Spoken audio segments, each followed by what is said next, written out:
কুমিল্লা, আমি যেহেতু কুমিল্লায় থাকি, আমি আজকে কুমিল্লার কথা বলছি। এখন যেটা বেশি হচ্ছে কুমিল্লাতে সেটা হচ্ছে যে যখন 1 ঘন্টা বা 2 ঘন্টা মুষলধারে বৃষ্টি হয়, তখনই দেখা যায় যে রাস্তাঘাট, ড্রেন সবগুলা পানি একদম হাঁটু পানি হয়ে যায়, কোনো জায়গায় গলা পানি হয়ে যায়। তো সেই পানিগুলো আবার দেখা যায় যে যে নিচতলা একটু নিচু, সেখানে পানি ঢুকে একদম মানে মানে একাকার অবস্থা হয়ে যায় পানি ঢুকে। তো তখন দেখা যায় যে তাৎক্ষণিক যে আমরা কি ফ্রিজ সরাবো নাকি আমরা ভোল্টেজ স্টেবিলাইজার সরাবো বা ইলেকট্রিক কোনো কিছু যখন নিচে থাকে আর কি, সুইচ অনেক সময় দেখা যায় নিচে সুইচ থাকে, ফ্রিজের সুইচগুলো অনেক সময় দেখা যায় নিচের দিকে থাকে। তো আমরা কি সেই সুইচগুলো বন্ধ করব? তখন আমাদের আসলে কোনো মানে হিতাহিত জ্ঞান থাকে না, পানি যেভাবে মানে ঢুকতে থাকে। তো এর জন্য আসলে আমাদের অনেক ধরনের দুর্ঘটনা ঘটে যাওয়ার সম্ভাবনা অনেক বেশি থাকে। তো এই যে আমাদের ড্রেন বা আমাদের যে রাস্তাঘাটের কথা বলছি, সেগুলো আমাদের যে কুমিল্লা সিটি কর্পোরেশনের যে বর্তমানে মেয়র রয়েছে, উনি যথেষ্ট পরিমাণে কাজ করছে। তারপরও আমাদেরকে যে কাজটা করতে হবে, খালি আমরা একজনের উপরে ডিপেন্ড করলে তো হবে না।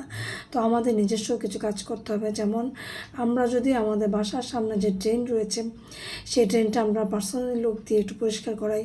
তারপর আমাদের সামনের যে জায়গাগুলো রয়েছে, সেগুলো অনেক সময় দেখা যায় ঘাস উঠে একদম ইয়ে হয়ে থাকে, সেখানে অনেক সময় পানি জমে যায়।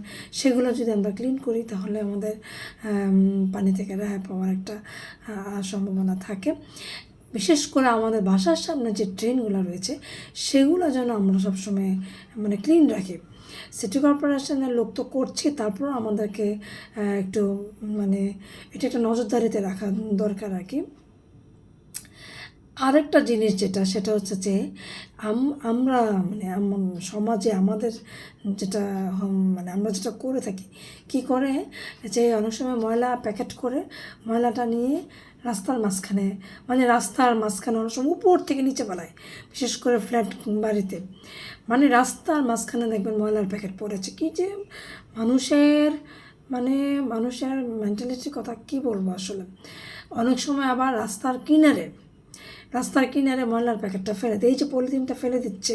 তো এইটাই কি হয়, বৃষ্টির পানিতে গিয়ে ড্রেনের মধ্যে পড়ে ড্রেনটা জাম হয়ে যাচ্ছে। আর এই পানি যখন যাওয়ার কোনো পথ থাকে না, তখন এই পানি রাস্তার থেকে উপরে উঠে মানুষের বাসা বাড়িতে ঢুকে যাচ্ছে। তো অনেক সময় দেখা যায় আমরা রাস্তা দিয়ে যখন যাই মেইন রোডের, তো মেইন রোডের যে ফুটপাথগুলো করা হয়েছে রাস্তা হাঁটার জন্য উঁচা করে, তো ওইগুলার নিচের দিকে শিকের মতন করে মানে রাস্তার পানিতে যাওয়ার জন্য ব্যবস্থা করা হয়েছে। দেখা যায় অনেক সময় এগুলোর মধ্যে পর্যন্ত ময়লার মানে যে পলিথিনের প্যাকেট, সেটা ফেলে দিয়ে যাচ্ছে। তো এর কারণে কি হচ্ছে, রাস্তার মধ্যে পানি জমে যাচ্ছে।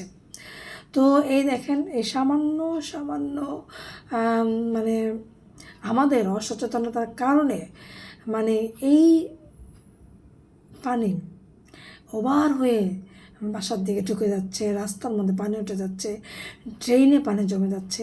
তো এই পানিগুলো মানুষের বাসা বাড়ির মধ্যে ঢুকে যাচ্ছে। তো এই পানিগুলো যে আমাদের জন্য কত ক্ষতি, বিশেষ করে আমাদের মানে শরীরের জন্য, পায়ের জন্য খুবই ক্ষতি।